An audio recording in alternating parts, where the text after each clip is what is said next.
At number 11, linebackers. According to Lance Zierlein, this is not the greatest year to be in need of help at linebacker. However, he has the Arkansas inside linebacker rush specialist Drew Sanders much higher on his list than fellow draft analysts. Sanders fits today's model of the versatile athlete teams seek. After Sanders, Zierlein believes the pickings get slim in a hurry. There is below average depth, with many prospects projecting as special teams contributors who are unlikely to develop into starters. Number 10, safety. Last year, we saw 3 safeties drafted in the first round. This year, Zierlein expects that Brian Branch is the only safety expected to go in round 1, and some teams will have him slotted as a nickel corner. Day 2 will offer up a few future starters, with Antonio Johnson and Jordan Battle leading the way, and Jartavius Martin impressing at the NFL Scouting Combine. Jair Brown might fall to day 3 after not showing an ideal speed or explosiveness at the Combine, but he is still a good football player. And Memphis Quindell Johnson is a day 3 sleeper from this group. Overall, not the greatest class. Number 9, running back. Bijan Robinson is the clear-cut champ of this group, carrying a high draft grade thanks to his traits and complete game. Jahmyr Gibbs is the only other back with a chance to be picked in the first round. There are a few runners worthy of day 2 consideration, but overall, this class figures to be heavy on complementary backs and light on starters. Number 8, offensive tackle. Zierlein sees Peter Skoronski as this year's number 1 offensive tackle prospect, although his best position could ultimately be guard. When weighed against the last several drafts, most of the top tackles in the draft would fall into day 2, rounds 2 and 3 territory. Lance believes there will be tackles pushed into the top 40 picks who become starters, but the class is extremely light on depth and is unlikely to produce top-tier talent. Number 7, interior offensive lineman. If Peter Skoronski and Matthew Bergeron were to move from offensive tackle to guard, like Zierlein expects Cody Mauch to make, this position would rank higher on the list. However, Lance Zierlein is not moving Skoronski or Bergeron inside for this exercise. This group fizzles a bit with the center position potentially offering up more quality starting talent than guard. John Michael SCHMITZ, Joe Tippmann, Osiris Torrance,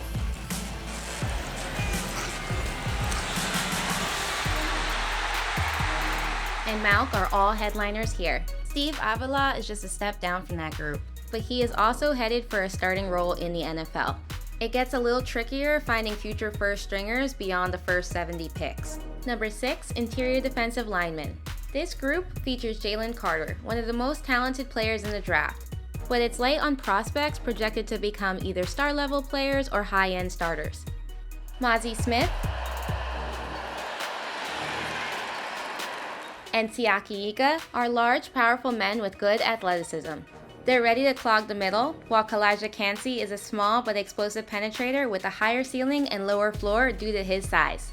Zach Pickens, Jacqueline Roy, and Cameron Young are indicative of the value that the middle rounds will offer. There is enough depth here for teams to find potential future starters on day 3, rounds 4 through 7 of the draft. Number 5, quarterbacks. Last year's quarterback class was light on star power but possessed ample depth.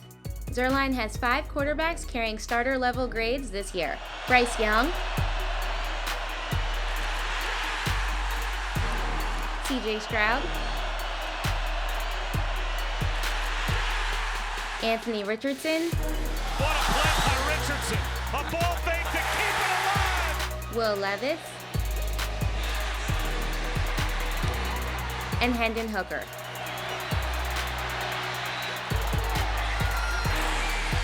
Three passers could come off the board very early, and 4 could go inside the top 10 or so picks. However, there's not great depth in this class, which could lead some QB-needy teams to wait until next year to address the position. Number 4, wide receiver.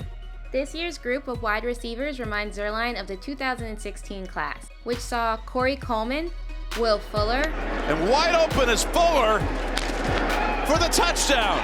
Josh Doxson, Doxson is wide open and strolls into the end zone. and Laquan Treadwell Throw for it again, and it is a touchdown. come off the board first in that order. There wasn't a true wide receiver 1 in that group, and that's the same feeling Zierlein gets with the current class. Second rounders, Michael Thomas, Winston throws, end zone, touchdown. And Tyler Boyd breaks away, and now it's a foot race.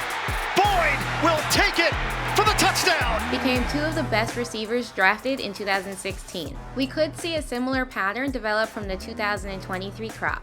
Zerline expects Jalen Hyatt to become a dangerous complementary weapon, while Zay Flowers What a catch! Touchdown! My Zay Flowers! and Josh Downs should become productive slot targets. Touchdown! Welcome back, Josh Downs! But there doesn't seem to be any top-end talent that recent drafts have offered at wide receiver. Number 3, edge defenders.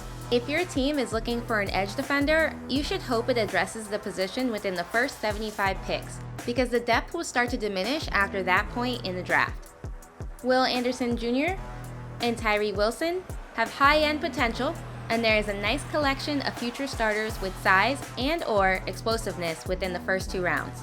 Some of the most intriguing prospects include Tuli Tuipulotu, And he's sacked back at the 21-yard line. Felix Anudike-Uzomah, Felix Anudike-Uzomah.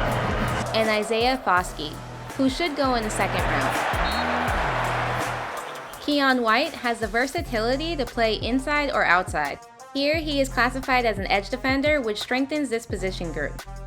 Number 2, tight end. This is one of the most promising tight end classes Zerline has seen in a while. Michael Mayer, I'm gonna go downfield. He's got his All-American. Luke Musgrave, It's caught by Luke Musgrave. He's got it for the Beavers. Dalton Kincaid, The catch made by Dalton Kincaid. First down and more. and Darnell Washington are the most well-known prospects, and each is worthy of going inside the first 40 picks. But there should be starting caliber players selected a little later on, including Luke Schoonmaker, Tucker Kraft, Sam Laporta, The middle to Sam Laporta. Good play design. And how about Laporta? Refuses to go down. and Brenton Strange.